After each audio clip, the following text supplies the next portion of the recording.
Hello, COVID-19 check-in app.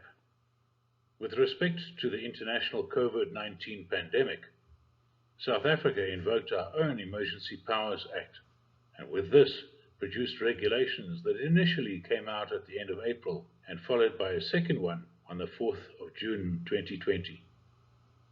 Under Clause 25 of the June regulation and under the health and safety measures, the regulation specifically requires that all staff and workers be screened on arrival at their company's premises for a temperature check and to ensure that they do not have any of the core or supplementary symptoms relating to COVID-19 virus.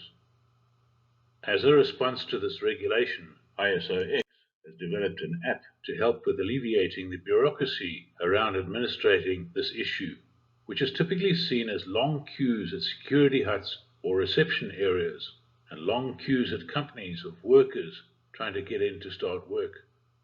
This can also be evidenced by queues at shops or restaurants of customers waiting to come in and order and enjoy a meal. The app is designed specifically to ensure legal compliance and also to help minimize the time taken in doing this. The first thing you see at the bottom of the main screen of the app are 5 folders. The most used folder will be the staff check-in folder. This is where your staff names are preloaded so the process can go faster. The folder to the immediate right is the visitors folder.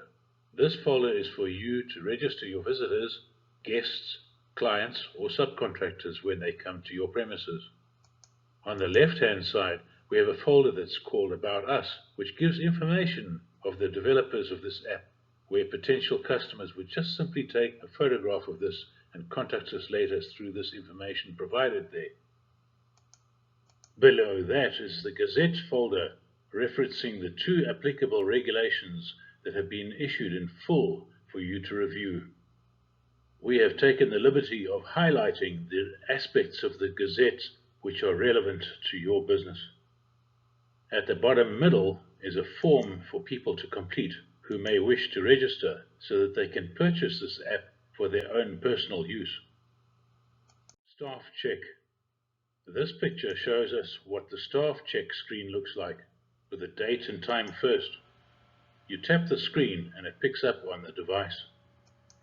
The temperature needs to be taken on a separate device, and that information can be recorded here.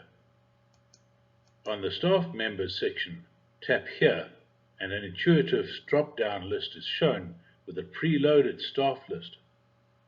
Tap on transport and an options window appears of whether that individual has come to work on public or private transport.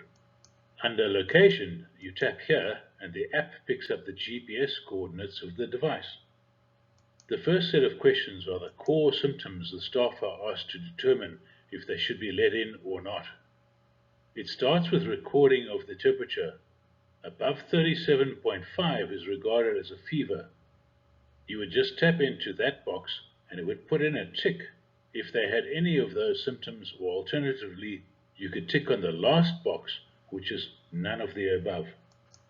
Additional symptoms are also indicated as above, if necessary, or alternatively, none of the above.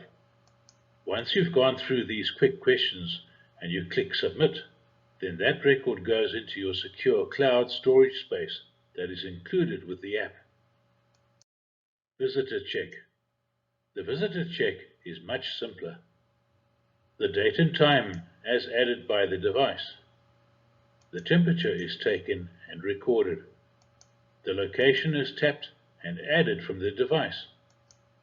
The name and surname of the visitor needs to be typed in, as well as their phone number or contact number. The mode of transport is selected as public or private. The core questions come up as a short list that you can read to the visitor and tick any that they say yes to, or alternatively select none of the above.